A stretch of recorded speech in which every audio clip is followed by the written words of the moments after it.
সব তীর্থ বারবার, গঙ্গাসাগর একবার। মাঘী পূর্ণিমার পুণ্যতিথিতে গঙ্গাসাগরে উপচে পড়া ভিড়। তিল ধারণের জায়গা নেই কপিলমুনি আশ্রম সংলগ্ন সমুদ্র সৈকতে। ভোর থেকেই দেশের বিভিন্ন রাজ্য থেকে আসা লক্ষ লক্ষ পুণ্যার্থী মোক্ষ লাভের আশায় মোহনায় ডুব দিয়ে পুণ্য স্নান সেরে মন্দিরে পুজো দিচ্ছেন। আমরা এই মাঘী পূর্ণিমা উপলক্ষে কিছু জানি, সবাই বলে যে ছোটবেলা থেকে শুনছি যে মাঘী পূর্ণিমায় চান করলে ভালো মনস্কামনা পূরণ হয়, ভালো, এটাই আমরা জানি, তাই আমরা এসেছি। আনন্দও আছে, সুখ শান্তি সংসারের মঙ্গল সব এটাই চাই, দেখতে আমরা চানটা করলাম, জানি না কতটা কী হবে, এই আমরা পূর্ণ লাভের জন্য এসেছি। পূর্ণ লাভ কতটা হবে জানি না, এই নিয়ে আমরা বাড়ি গিয়ে দেখবো কতটা কি পূর্ণ হয়, সারা জীবন ভালো থাকি, ঠাকুরের কাছে মায়ের কাছে সাগর।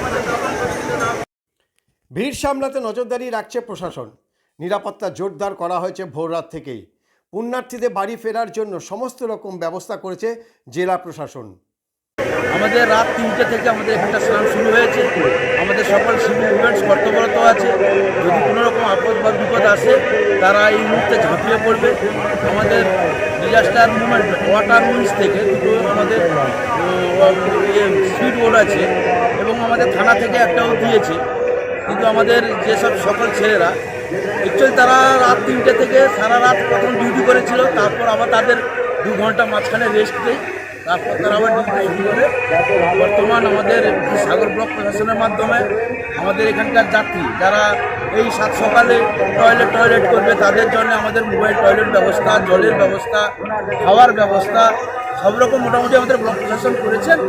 আশা করি আমরা 10টার মধ্যে কি 12টার মধ্যে আমরা এই সমুদ্র তট আমরা ক্লিয়ার করে দেবো, সবাইকে বাড়ি পাঠিয়ে দেবো। গঙ্গাসাগরে নানা ভাষা, নানা মত, নানা পরিধানের মিলন মেলা, সব ধর্মের মিলন ক্ষেত্র, যেখানে সমস্ত ধর্মের মানুষের মহামিলন হয়। বহু ভাষা, বহু জাতি, বহুত্ববাদের ভারতবর্ষের গঙ্গা এভাবেই সমুদ্রে মিশে যায়।